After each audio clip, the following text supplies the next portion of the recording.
नमस्कार, आप भारत लाइव देख रहे हैं और ये रातों रात है, जहां हम हमेशा से आपको ऐसी खबरें देते हैं जिस खबर के सुनने के बाद आप विस्मयादिबोधक चिन्ह लगाने को मजबूर हो जाते हैं। आज ऐसी ही एक खबर हमारे पास है और हमारे साथ बात करने के लिए बाबा हैं। बिहार की राजनीति इन दिनों ऐसी हो गई है कि दुनिया की सबसे बड़ी पार्टी भारतीय जनता पार्टी भी समझ नहीं पा रही है कि ये हो क्या रहा है।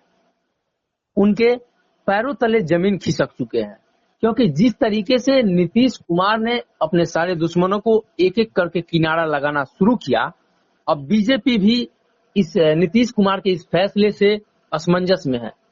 वो भी नहीं समझ पा रही है कि ये बिहार की राजनीति में हो क्या रहा है। पिछले दिनों बिहार विधानसभा चुनाव के रिजल्ट के बाद नीतीश कुमार लगातार अपने कुनबा बढ़ाने में, जोड़ तोड़ की राजनीति करने में लग गए हैं। पिछले दिनों किस तरह से आपने देखा कि लोजपा के एक विधायक थे, उनको भी अपने पाले में कर लिया, जमा खान को भी अपने पाले में कर लिया। अब चिराग पासवान की पार्टी को लोजपा जो चिराग पासवान की पार्टी है उसको दो फाड़ में बांट दिया है। एक पशुपति पारस का गुट है और एक चिराग पासवान का गुट है। तो ऐसे में अब नीतीश कुमार की क्या रणनीति होगी, ये समझने के लिए हम बाबा के साथ चलते हैं। बाबा, नीतीश कुमार की आगे की रणनीति क्या हो सकती है? सनी, सबसे पहले तो रातों रात में हम भारत लाइव के सभी दर्शकों का बहुत बहुत स्वागत करते हैं। आप लोगों का जिस तरह से साथ मिल रहा है और हम 7 लाख परिवार के सदस्य बन गए हैं, इसके लिए तो सभी लोगों को पहले हम बहुत धन्यवाद देंगे, बधाई देते हैं और अभिनंदन करते हैं। आज जो विषय आप लेकर के आए हैं सनी, उस विषय को अगर बहुत बारीकी से देखा जाए तो एक बात स्पष्ट हो जाती है कि भारतीय जनता पार्टी, जिसे हर मामले पर, हर मुद्दे पर कहने के लिए बहुत सारे शब्द होते हैं जी। लेकिन जब कोई भी व्यक्ति चुप हो जाए या कोई संस्था चुप हो जाए किसी मुद्दे पर, किसी बात पर, तो इसका मतलब होता है या तो उसके पास जवाब नहीं है या फिर वो चुपचाप सब कुछ सुनना और सहना चाहती है।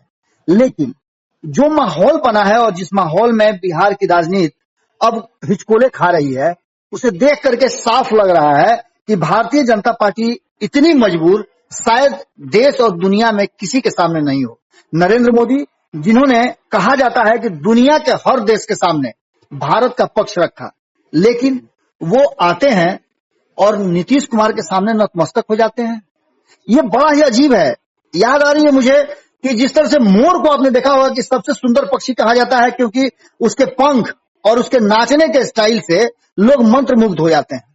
लेकिन मोर जब अपने पैर की तरफ देखता है, जो कि काफी बदसूरत होता है, तो उसे अपने सारी खुशियां काफूर हो जाती है। बिल्कुल वही होता है। दुनिया के हर हिस्से से घूम करके जब भारतीय जनता पार्टी आती है तो बिहार में नीतीश कुमार के सामने आते ही उसके सारे जो खुशियां हैं वो काफूर हो जाती है। नीतीश कुमार, सामान्य सी बात आप समझ कर चलिए, तो जिस तरह से सोशल इंजीनियरिंग करते हैं, और एक बार फिर से उनके सोशल इंजीनियरिंग का एक बड़ा जो गेम प्लान है वो देखने को मिल रहा है जी। स्पष्ट रूप से आपने देखा होगा और आप भी इस बात को महसूस करेंगे कि जिस तरह से लोक जनशक्ति पार्टी के साथ पिछले 3-4 दिनों से जो माहौल चल रहा है जी, उस माहौल में भले ही भारतीय जनता पार्टी कुछ नहीं बोल रही हो, लेकिन वो कहीं ना कहीं नीतीश कुमार के सामने इतना मजबूर है कि उसे चुपचाप सब कुछ घटित होते देखना पड़ रहा है। और ये कोई पहला मौका नहीं है सनी जी। आपने 2020 के चुनाव में देखा होगा किस तरह से नीतीश कुमार ने मजबूर किया था भारतीय जनता पार्टी को जी। ये तो एक छोटा सा उदाहरण है। उससे पीछे चले जाइए आप, 2019 के लोकसभा चुनाव में आप जाइए जी। क्या हुआ था। नीतीश कुमार मात्र 2 सीटों पर थे लोकसभा में, जो 2014 के चुनाव में बुरी तरह से उनकी भद पिटी थी। और उस भद पिटने के बाद उन्होंने क्या किया था, 2017 में वो फिर से महागठबंधन छोड़ करके एनडीए में आ गए जी। उसके पीछे उनकी रणनीति और सोशल इंजीनियरिंग का काम करना शुरू कर चुका था। और वो जानते थे कि 2019 के चुनाव में भारतीय जनता पार्टी एन केन प्रकारे ना देश में एक ऐसा माहौल बनाएगी जिससे वो पुनः सत्ता में वापसी कर जाए। और ये सोचते हुए नीतीश कुमार आ तो गए एनडीए में, लेकिन अब उन्हें इस बात का डर सता रहा था कि आखिर भारतीय जनता पार्टी को किस आधार पर वो सामने सामने या बराबरी पर लाकर उतारे या अपने आप को बड़ा भाई साबित करें। उसके लिए उनके पास बहुत सारे मुद्दे थे। पहला मुद्दा था कि उन्होंने थाल में सजा करके भारतीय जनता पार्टी को बिहार दिया था। 2015 में किस तरह से भद पिटी थी भारतीय जनता पार्टी की, वो किसी से नहीं भूला है। और ऐसी स्थिति में मात्र 2 साल से भी कम समय में अगर भारतीय जनता पार्टी को सत्ता दे देते हैं, सत्ता का हिस्सेदार बना देते हैं, तो इससे बड़ी बात और क्या हो सकती है। भारतीय जनता पार्टी की यही कमजोरी, जो सत्ता की ललक उसकी है, उसे हमेशा मजबूर करती रहती है। चाहे आप दुनिया के और देश के किसी भी कोने में देख लें, सत्ता के लालच में भारतीय जनता पार्टी सारे बैरियर्स को पार कर देती है या फिर बर्दाश्त करने के लिए मजबूर हो जाती है। महाराष्ट्र में किस तरह से बद पिटी, इस पे कोई अछूता नहीं है। किस तरह से आपने देखा कि मध्य प्रदेश में हुआ, राजस्थान में किस तरह से करने का प्रयास किया जा रहा है, ये किसी से छुपा नहीं है। तो भारतीय जनता पार्टी की सबसे बड़ी मजबूरी है सत्ता, और नीतीश कुमार उस सत्ता का भय दिखा करके, लालच दिखा कर, डर दिखा करके हमेशा अपने गेम प्लान में सक्सेस हो जाते हैं। जी, आपने देखा होगा किस तरह से 2019 के चुनाव में उस समय रामविलास पासवान को अपने पाले में ला करके 17-17-6 का फॉर्मूला तय करा लिया। और इतना ही नहीं, बदले में रामविलास पासवान को राज्यसभा की सीट भी दिलवा दी। जी, और ये भारतीय जनता पार्टी के लिए सहज नहीं था, क्योंकि भारतीय जनता पार्टी अपनी जीती हुई सीट छोड़ने के लिए मजबूर हुई। इसके पीछे कारण था कि नीतीश कुमार का थाल में सजा करके सत्ता भारतीय जनता पार्टी को सौंपना। जी, और ये नीतीश कुमार की सोशल इंजीनियरिंग का ही देन है। अब एक बार फिर से 2020 में नीतीश कुमार को ऐसा लगा कि कहीं, इसकी चर्चा हम पहले भी कर चुके हैं, लेकिन चूंकि आज वो काम सीधे नजर आ रहा है, और सीधे नजर आ रहा है कि भारतीय जनता पार्टी कितना मजबूर है। उसकी चुप्पी, जो हर बात पर पाकिस्तान तक लोगों को भेजने में पीछे नहीं हटती है, आज वो नीतीश कुमार के सामने और बिहार में हो रही उलट पुलट, जो कि एनडीए में हो रही है, उससे चुप क्यों है? क्योंकि भारतीय जनता पार्टी को लग रहा है कि अगर नीतीश को नाराज कर देगी तो एक राज्य से उसकी सरकार चली जाएगी। जी, नीतीश कुमार ने 2020 के चुनाव में, जैसे 2019 में उन्होंने भारतीय जनता पार्टी को मजबूर किया कि वो बराबर बराबर सीटें बांटे, उसी तरह से 2020 में मजबूर किया कि वो चिराग पासवान को कहीं ना कहीं एनडीए से बाहर कर दे। जी, नीतीश कुमार को इस बात का अंदाजा हो गया था कि उन पर एंटी इनकम्बेंसी लागू हो रही है, और बिहार की जनता कहीं ना कहीं परिवर्तन की तरफ देख रही है। और ऐसी स्थिति में उन्हें चाहिए था भारतीय जनता पार्टी से ज्यादा सीटें, क्योंकि चिराग पासवान बार बार ये बात कह रहे थे कि जिस तरह से 2015 में 101, 101, 41 का फॉर्मूला तय हुआ है, उसी फॉर्मूले से हम क्यों नहीं आगे बढ़े। लेकिन ऐसा माहौल नीतीश कुमार ने पैदा करवाया कि जिसमें चिराग पासवान को एनडीए से बाहर होना पड़ा। जी, और इसका खामियाजा भले ही लग रहा हो कि नीतीश कुमार को भुगतना पड़ा है, लेकिन सबसे बड़ा खामियाजा अगर किसी को भुगतना पड़ा है तो वो है भारतीय जनता पार्टी। अगर चिराग पासवान को 30 से ऊपर सीटें मिल जाती तो आज 15 से 20 सीटें वो जीत करके आते। जो माहौल है, जो स्थिति है, ये तो हालांकि हाइपोथेटिकल है, लेकिन कहा जा सकता है कि वो जीत करके आते। और ऐसी स्थिति में नीतीश कुमार की जरूरत ही नहीं पड़ती। बहुत सारे दल हैं जो तैयार हैं सत्ता के सुख भोगने के लिए, लेकिन नीतीश कुमार ने उससे पहले ही सोशल इंजीनियरिंग देख लिया था, और उन्होंने कर दिया था सोशल इंजीनियरिंग कि ये उनसे अलग नहीं हो सकते हैं। उसके बाद आप देख लीजिए किस तरह जीतन राम मांझी को उन्होंने मात्र 7 सीट पर मनवा लिया, और दूसरी तरफ अपनी ही सीट में से 11 सीट देने के लिए कहीं ना कहीं मजबूर होना पड़ा भारतीय जनता पार्टी को, वीआईपी को।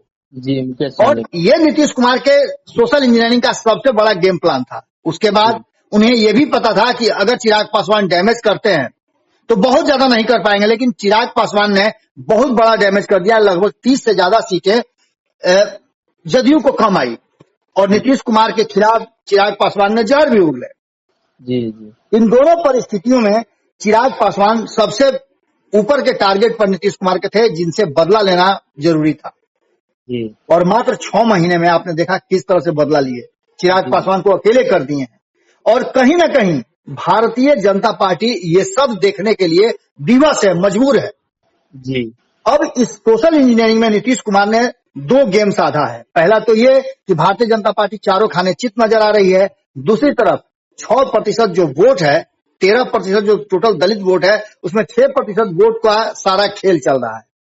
ये खेल जानते हैं नीतीश कुमार कि चिराग पासवान यदि भारतीय जनता पार्टी के कब्जे से बाहर हो जाते हैं तो ये नीतीश कुमार एक बार फिर से भारतीय जनता पार्टी को वो वोट लॉकूस के आधार पर दिलवाने का वादा करके और चिराग पासवान को बाहर का रास्ता दिखाने के लिए मजबूर कर सकते हैं जी।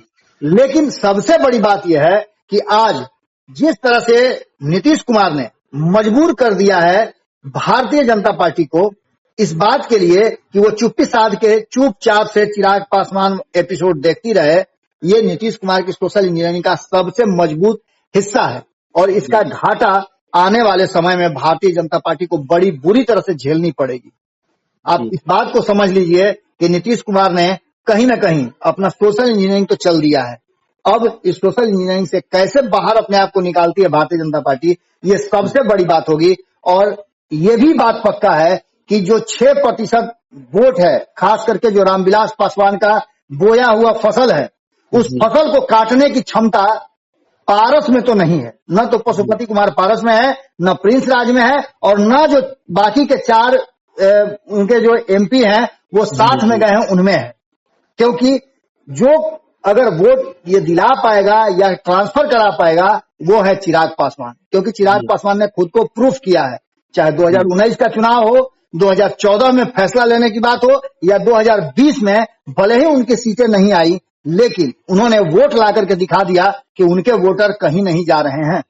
ऐसी स्थिति में अब भारतीय जनता पार्टी के लिए एक बड़ा सवाल खड़ा कर दिया नीतीश कुमार ने, जिस सवाल का जवाब ढूंढने में कहीं हाथ से उत्तर प्रदेश न निकल जाए भारतीय जनता पार्टी के, ये एक बड़ा सवाल है। और इसी सवाल के साथ आज हम रातों रात को यही विराम देंगे। बाकी आप जानते ही हैं क्या करना है, कैसे करना है और किस तरह से इस पूरे एपिसोड को देखने वाले हमारे जो भी श्रोता दर्शक हैं वो अपना विचार और कमेंट लिखें। तो आपने देखा किस तरीके से नीतीश कुमार ने एक अपना नया गेम प्लान बनाया है और इस गेम प्लान के तहत वो बीजेपी को बैकफुट पर ढकेलना चाहती है। और बाबा ने जिस तरह से कहा कि 6% जो पासवान जाति के वोट हैं, जो रामविलास पासवान को एक मुफ्त वोट मिला करते थे, उसमें कहीं ना कहीं नीतीश कुमार ने सेंधमारी करने की कोशिश की है। और इस सेंधमारी के जरिए नीतीश कुमार को 2 फायदा भी हो सकता है। एक तो जो चिराग पासवान उनके दुश्मन है, उनको वो डिफेंड करना चाहती है, हराना चाहती है, और दूसरी तरफ बीजेपी को जो बिहार में इस बार नीतीश कुमार पर हावी होकर निकली है, ज्यादा सीटें लाई हैं, तो कहीं ना कहीं उसको भी बैकफुट पर धकेलना चाहती है। तो आपको हमारा ये एपिसोड कैसा लगा, आप हमें कमेंट बॉक्स में बताएं और हमारे चैनल को सब्सक्राइब करें और वीडियो को जरूर शेयर करें। धन्यवाद। अगर ये वीडियो पसंद आई और वह बिहार के राजनीति और बिहारियत से सरोकार रखेनी तो सब्सक्राइब बटन दबा के चैनल के सब्सक्राइब कर ली। ओजे एगो घंटी बा, ओकरा बटन दबा देला से कुल सटीक और मारक खबर रुआ मुफ्त में मिल जाई।